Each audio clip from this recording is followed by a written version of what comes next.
Nos impressions, c'est déjà une satisfaction de savoir que le gouvernement a la pédagogie de bien vouloir nous présenter son action, de pouvoir bien nous présenter son projet par rapport au quinquennat qui est en cours. C'est très important quand on veut faire le bonheur de quelqu'un de bien vouloir associer cette personne-là. Donc je suis totalement satisfait par la démarche.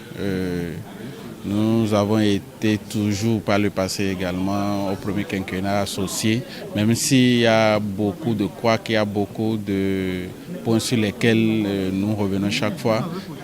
La pédagogie nous plaît bien de savoir qu'on nous associe chaque fois à ce genre d'événement. Et je pense que l'intérêt justement de cette rencontre, c'est de voir quelles sont justement les forces, quelles sont les faiblesses. Et nous, en tant que secteur privé, nous sommes justement là pour montrer au gouvernement quels sont ces points faibles-là. Sinon, sur les forces, nous les connaissons tous. Nous savons que le gouvernement fait beaucoup justement pour le secteur privé. Nous le savons parce que justement le chef d'État lui-même est un produit du secteur privé, il connaît les besoins, mais dans la mise en œuvre, forcément, on a besoin également d'écouter d'autres sons de cloche, de voir quelles sont les faiblesses auxquelles on est exposé et de les corriger. Donc je vois que cet exercice, c'est un bon exercice, ça permettra à chacun, aussi bien le gouvernement que le secteur privé, de savoir mieux se positionner sur justement le PAG version 2. C'est la première fois que moi j'assiste à ce genre d'initiative. J'ai toujours suivi ça de loin à la télé.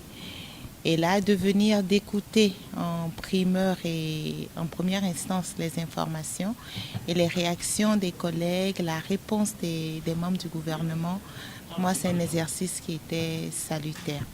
Maintenant, évidemment, il y a certains points, tous les points n'ont pas été abordés. Toutes les préoccupations n'ont pas eu de réponse, mais déjà quand même, comme l'a dit le ministre des Finances, on note une volonté du gouvernement d'accompagner les membres du secteur privé que nous sommes.